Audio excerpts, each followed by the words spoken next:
ఇప్పుడు అక్కడ ల్యాండ్కి సంబంధించి అయితే మాత్రం మనతో ఎవరైతే నెగోషియేట్ చేయడానికి ముందుకు వచ్చిన వాళ్ళకి అందరికీ కూడా వీలైన వరకు కాంపెన్సేషన్ పెంచుకొని 12.5 నుంచి 20 లక్షల దాకా పర్ ఏకర్కి కాంపెన్సేషన్ ఇవ్వడానికి అయితే అవకాశాలు ఉన్నాయి. ఖచ్చితంగా అది చేస్తామని అనుకున్నారు. చాలామంది కూడా మనతో టచ్లో ఉన్నా కాబట్టి ఇంకా కూడా మిగిలిన వాళ్ళు కూడా ముందుకు వస్తారు అని అనుకున్నాము. అది ఎటువంటి ఇబ్బంది లేకుండా, తగాదాలు లేకుండా వాళ్ళందరితో మాట్లాడుకొని ఒక కోఆపరేటివ్ స్పిరిట్తోనే ఇలాంటి ఎక్విషన్ ముందుకు తీసుకెళ్తాం అనుకున్నాను. అదేవిధంగా మీరు చెప్పినట్టు అక్కడ R&R అంటే రీహాబిలిటేషన్ అయినది చాలా తక్కువ మందికి మాత్రమే. ఆ ఒక ఊర్లో సుమారుగా ఒక 14,000 మంది ఉన్నా కూడా దాంట్లో షిఫ్ట్ అయిన ఫ్యామిలీస్ ఓన్లీ 300 మంది మాత్రమే. అక్కడ 19 గ్రామాలు ఉంటే దాంట్లో 16 గ్రామాలను అసలు మనం తరలించనే లేదు. ఓన్లీ 3 గ్రామాలని మాత్రమే మనం షిఫ్ట్ చేయాల్సిన అవసరం వస్తుంది.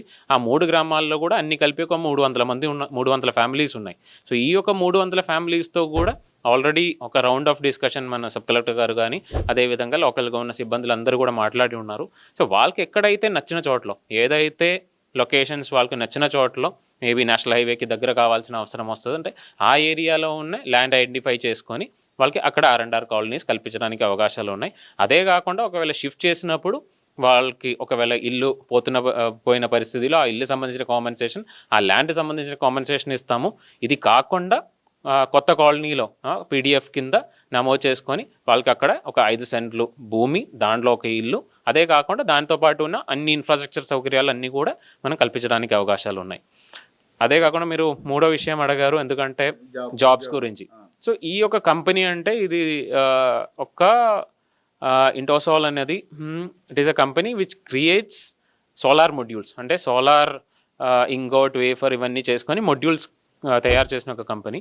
సో దీనికి సుమారుగా ఈ యొక్క కంపెనీ ద్వారా మనకు రాబోయిన కాలంలో ఒక 13,500 దాకా డైరెక్ట్ ఎంప్లాయ్మెంట్, ఇంకొక 20,000 సుమారుగా ఇండైరెక్ట్ ఎంప్లాయ్మెంట్ రావడానికి అవకాశాలు ఉన్నాయి. అన్ని కలుపుకుంటే డైరెక్ట్ అండ్ ఇండైరెక్ట్ కలుపుకొని సుమారుగా ఒక 33,000 ఎంప్లాయ్మెంట్ రావడానికి అవకాశాలు ఉన్నాయి. సో దాంట్లో అట్లీస్ట్ కనీసం ఒక 20-25% మనకు అక్కడ ఎంప్లాయ్మెంట్స్ లోకల్గా ఉన్న కరేడు ఉన్న వాళ్ళకి, అదేవిధంగా చుట్టుపక్కల ఉన్న గ్రామస్తులు ఇచ్చినా కూడా అట్లీస్ట్ ఒక 5,000 నుంచి 6,000 నుంచి ఎంప్లాయ్మెంట్ లోకల్గా ఇవ్వడానికి అవకాశాలు ఉన్నాయి. సో దానికి కూడా మనం ప్రయత్నం మొదలు పెట్టాము.